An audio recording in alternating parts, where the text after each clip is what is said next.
एक गांव में संपत नाम का व्यक्ति स्पोर्ट्स बाइक्स चलाने वाले अमीर लोगों के बीच में रेस का आयोजन करता था। गांव वाले उसे देखने के लिए बड़ी संख्या में आते थे।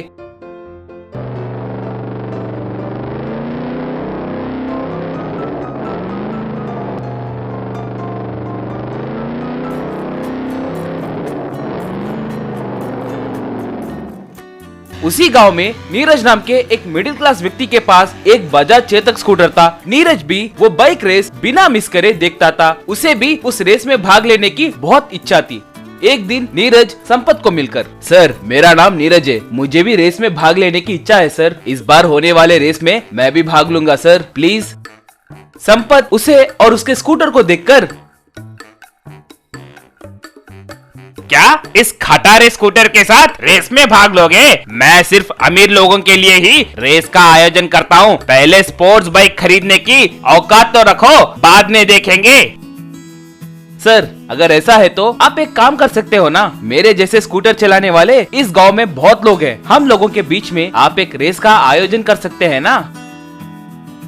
मैं तुम्हें कैसे दिख रहा हूँ? मैं सिर्फ अमीर लोगों के बीच में ही रेस लगाता हूँ, इसीलिए बड़े बड़े कंपनीज मुझे स्पॉन्सर करते हैं। तुम्हारे जैसे मिडिल क्लास वालों के बीच में अगर मैंने रेस का आयोजन किया तो मेरी इज्जत मिट्टी में मिल जाएगी। एक कंपनी भी मुझे स्पॉन्सर नहीं करेगी। वैसे तुम्हारे जैसे मिडिल क्लास लोगों को सिर्फ ऑफिस जाने का, बीवी को सिनेमा ले जाने के बारे में ही सोचना चाहिए, मगर ऐसे रेस में भाग लेकर बड़े बड़े साहस करने की आस नहीं रखनी चाहिए। जाओ जाकर बाजार में सब्जी खरीद कर संभल कर अपने स्कूटर पर घर जाओ। सर हम मिडिल क्लास वालों को ऐसे छोटे नजरिए से मत देखिए, अगर हम चाहे तो कुछ भी कर सकते हैं। चाहे तो कुछ भी कर सकते हैं, ये सच है, मगर तुम चाहोगे तब ना, वही तो मिडिल क्लास की कमजोरी है ना। नीरज गुस्से से आग बबूला हो गया। अगले दिन नीरज अपने पहचान के बजाज चेतक चलाने वालों को बुलाकर उन्हें समावेश किया। उनसे, देखिए हमारे गांव में सिर्फ अमीर लोग ही रेस लगा रहे हैं, पैसे और पब्लिसिटी पा रहे हैं, मगर हम उन्हें देखकर तालियां मारने के अलावा कुछ नहीं कर पा रहे हैं, इसीलिए हम भी स्कूटर रेस का आयोजन करेंगे, क्या कहते हो? क्या स्कूटर रेस लगाओगे? उसे देखने के लिए कौन आएगा भाई? विजेता को कप और इनाम के पैसे कौन देगा? पेट्रोल बर्बाद होने के अलावा और कुछ नहीं होगा इससे। सच है, वक्त जाया होने के अलावा और कुछ नहीं होगा। बेकार में गांव वालों के लिए हम मजाक बन जाएंगे। ये रेस वेस हमें क्यों भाई, छोड़ दो। तो उस संपत ने सच ही कहा था। मैं ही बेकार में आपकी बड़ाई करते हुए उससे झगड़ने लगा। क्या संपत? उस संपत ने हमारे बारे में क्या कहा? वही कि हम लोग डरपोक हैं, रेस में भाग लेने के लिए डरते हैं, हमारी मिडिल क्लास मेंटालिटी ही ऐसी है, ऐसे कहा उसने। क्या उसने ऐसे कहा क्या? तो हम रेस के लिए तैयार हैं, खतरनाक साहस करने के लिए भी हम पीछे नहीं हटेंगे। पैसे नहीं आए तो भी चलेगा, हम क्या है और हमारी ताकत क्या है उसे दिखाएंगे सब। हाँ हम अपनी ताकत दिखाएंगे। तो हम अंडर वाटर स्कूटर रेस लगाएंगे, उसे देखकर वो अमीर लोग चौंक जाएंगे। सब लोग हम तैयार है कहकर हाथ उठाए। अगले दिन नीरज माइक लेकर गांव के बीच में खड़ा होकर, गांव वासियों, आज तक आपने सिर्फ जमीन पर होने वाले रेस को ही देखा होगा, मगर हम पानी के अंदर स्कूटर रेस का आयोजन करने वाले हैं। हम पानी के भीतर कैमरास लगाएंगे, केबल टीवी के द्वारा सीधा प्रसारण करेंगे। आप अपने घरों में बैठकर भी टीवी में हमारे रेस का आनंद उठा सकते हो। अगले रविवार सुबह 10 बजे रेस शुरू होगी, इसे मिस ना करे। वो सुनकर गाँव वाले आश्चर्य में पड़ गए। रविवार सुबह 10 बजे लोग टीवी के सामने बैठकर आसक्ति से देखने लगे। अंडर वाटर स्कूटर रेस शुरू हुई। सब लोग बजाज चेतक स्कूटर पर बैठकर ऑक्सीजन मास्क पहनकर तैयार थे। नीरज झंडा लहराया और रेस शुरू हुई। बच्चे बहुत दिलचस्पी से टीवी देखने लगे।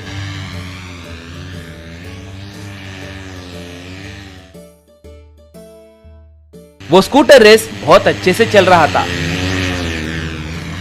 और बीच बीच में मछलियां आ रही थी। ऐसे वो रेस बहुत देर हुई।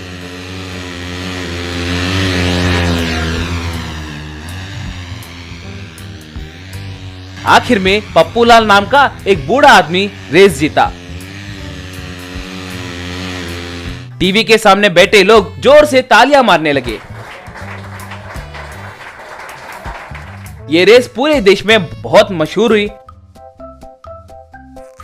वो देखकर बड़े बड़े स्कूटर कंपनीज वाले नीरज से मिले। अब से अंडर वाटर स्कूटर रेस को हम ही स्पॉन्सर करेंगे और टीवी में प्रसारण भी करेंगे। ऐसे वो हर साल अंडर वाटर स्कूटर रेस का आयोजन करने लगे। नीरज बहुत पैसे कमाया। उन पैसों को रेसर्स में बराबर बांट दिया। बहुत कम समय में ही वो लोग अमीर बन गए। एक दिन पंकज नीरज के पास आकर,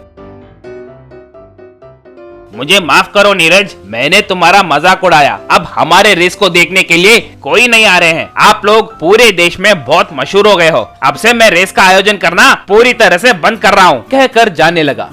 पंकज रुको, अगर देखा जाए तो तुम्हारे वजह से ही ये सब हो पाया है। तुमने हमारा अपमान किया, इस वजह से ही हमें अपनी शक्ति के बारे में पता चला। अब से तुम अंडर वाटर स्कूटर रेस के मैनेजर हो, तुम्हें हम अच्छा पगार देंगे। संपत उसे प्रणाम किया। एक गांव में रामनाथ कहकर एक गरीब बूढ़ा आदमी रहता था। उनका इकलौता बेटा था गोपाल। गोपाल बहुत नादान था। उसके बारे में सबको पता चलकर गांव में कोई उसे नौकरी नहीं दे रहे थे। एक दिन रामनाथ गोपाल को उस गांव के मुखिया के पास लेकर गया था। प्रताप सिंह उस गांव में सबसे धनवान था, एक नंबर का कंजूस था और बहुत बुरा था। रामनाथ प्रताप सिंह से, हुजूर, ये मेरा बेटा गोपाल है, कृपया करके इसे आपके पास काम में लगा दीजिए ना। हाँ हाँ ठीक है, लेकिन मेरे पास ये 3 साल बिना रुकावट काम करना होगा, तब इसको वेतन देता हूँ। आपकी मर्जी हुजूर, ये आप जो कहते हैं वो काम किया तो वो मेरे लिए बहुत खुशी की बात है। बापू, फिर वेतन कितना देते हैं पूछो। अरे तुम्हें काम देना ही बड़ी बात है। तुम्हारी मेहनत को देखकर कुछ ना कुछ तो देंगे। तुमको खाना खिलाना ही मुझसे मुश्किल हो रहा है। इधर रहेगा तो कम से कम 3 वक्त की रोटी तो मिल जाएगी। चुपचाप जो कहते हैं वो काम करो, कहकर चला गया। उस दिन से लेकर प्रताप सिंह गोपाल से बहुत काम करवाया और हर रोज एक ही बार खाना खिलाता था।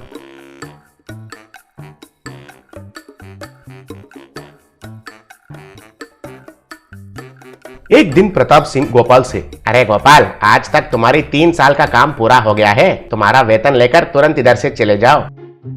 ठीक है मालिक, मुझे जो मिलना है वो दीजिए। प्रताप सिंह उसके हाथ में 300 रुपये रखा। वो देखकर गोपाल हैरान हो गया था, लेकिन कुछ नहीं कह सका और, मालिक, मैंने 3 साल पहले जब आपके पास काम के लिए आया था, तब से लेकर आज तक मेरे पास केवल यही कपड़े हैं। कृपया करके मुझे नया कपड़े दिलवा दीजिए ना। जब तुमको काम पर लगाया था तब तुम्हारे बाप मुझे इस कपड़े के बारे में कुछ नहीं कहा, केवल 3 वक्त का खाना देने को कहा था। मुझे जो लगा वो दे रहा हूँ। 1 साल का 100 रुपए, चाहिए तो ले लो, नहीं तो नहीं। तब गोपाल वो 300 रुपए लेकर शहर को निकला। गोपाल जंगल के रास्ते से जा रहा था तो उनको एक भिखारी दिखाई दिया। तब वो भिखारी गोपाल को रोककर, बाबू, मुझे 100 रुपया दान करो। मेरे पास तो केवल 300 रुपये है। 3 साल मेहनत करके कमाया था, इनसे मैं शहर में नया कपड़ा खरीदना चाहता हूँ, कहकर आगे चला गया। थोड़ी देर के बाद गोपाल वापस उस भिखारी के पास आया था। तुम्हारे कपड़े तो मेरे कपड़े से भी पुराने लग रहे हैं, ये लो 100 रुपया। वो भिखारी 100 रुपये लेकर एक चाबी गोपाल को दिया था। ये तुम्हारे पास रख लो, आगे आगे तुम्हारे लिए ये काम आएगा। गोपाल को कुछ समझ में नहीं आया। गोपाल थोड़े आगे जाने के बाद उनको और एक बूढ़ा भिखारी दिखाई दिया। उनका कपड़े भी बहुत खराब और फटे हुए थे। गोपाल उन्हें भी 100 रुपया दिया था और वो भी गोपाल को एक चाबी देकर चला गया। गोपाल और थोड़े आगे जाने के बाद उसे तीसरा भिखारी दिखाई दिया। उनके कपड़े भी बहुत फटे हुए थे। गोपाल उनके पास जो बचा था वो 100 रुपया भी उनको दे दिया। वो भी गोपाल को एक चाबी दिया। ये चाबियों का मामला क्या है दादाजी? ताले के बिना इन चाबियों के साथ मैं क्या करूं? आपसे पहले भी मुझे 2 लोग ऐसे ही चाबियां दिए थे। धीरज रखो बेटा, इनसे तुम्हें अच्छा ही होगा और थोड़ा आगे जाओ, तुमको ही पता चलेगा। और किसी को देने के लिए मेरे पास कुछ भी नहीं बचा है, कहकर उधर से आगे गया। कुछ देर के बाद उसे 3 बड़े बड़े पेड़ दिखाई दिए थे और उन 3 पेड़ को 3 बड़े बड़े दरवाजे भी थे। एक दरवाजा पैसों से बना हुआ था, दूसरा दरवाजा सोने से बना हुआ था और तीसरा दरवाजा हीरों से बना हुआ था। तब गोपाल को वो 3 चाबियां याद आए। गोपाल पहले पेड़ के पास जाकर चाबी लगाकर ताला को खोला। तब उसमें से ढेर सारे रुपए गिरने लगे।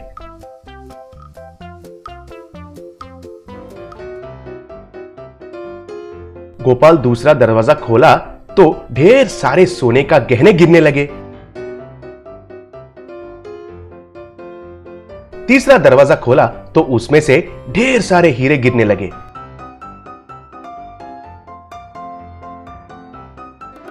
गोपाल बहुत खुश होकर उन सबको इकट्ठा कर लिया। ऐसे गोपाल शहर जाकर एक बड़ा सा घर खरीद लिया।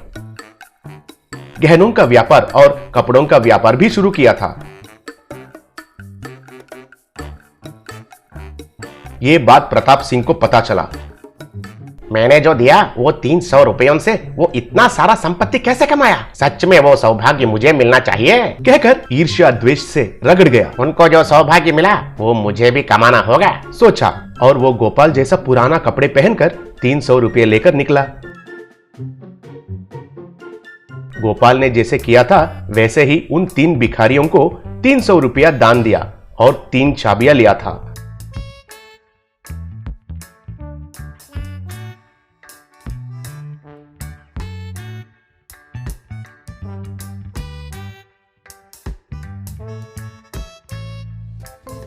और जंगल में जाते जाते वो 3 पेड़ के दरवाजों तक पहुंचा। हीरों के दरवाजे के पास जाकर इसमें जरूर हीरे होंगे कहकर उस दरवाजे को खोला। बस उस दरवाजे से बड़े बड़े पत्थर फिसलते हुए आकर प्रताप के ऊपर गिरे और प्रताप सिंह उनके नीचे फंस गया था। कैसे भी करके प्रताप सिंह उन पत्थरों के नीचे से निकल गया और ये क्या हो गया है सोचकर रुपयों का दरवाजे को खोला और उसमें से पुराने कागज और पुराने कपड़े और बहुत सारा कचरा आकर प्रताप सिंह के ऊपर गिरे। प्रताप सिंह वो सब साफ करके सोने का दरवाजे को खोला। बस उसके अंदर से राक्षस बाहर निकले। तब प्रताप सिंह डर गया था। तब वे राक्षस प्रताप सिंह को कोड़े से मारने लगे। रुकिए, आप कौन हैं और मुझे क्यों मार रहे हैं?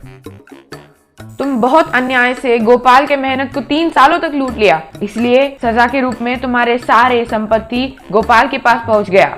हमने जो उसे दिया वो सब तुमने जो अन्याय करके कमाया था वही है। तुम्हारे ऊपर ये पुराने कपड़े के अलावा अब तुम्हें कुछ भी नहीं बचेगा।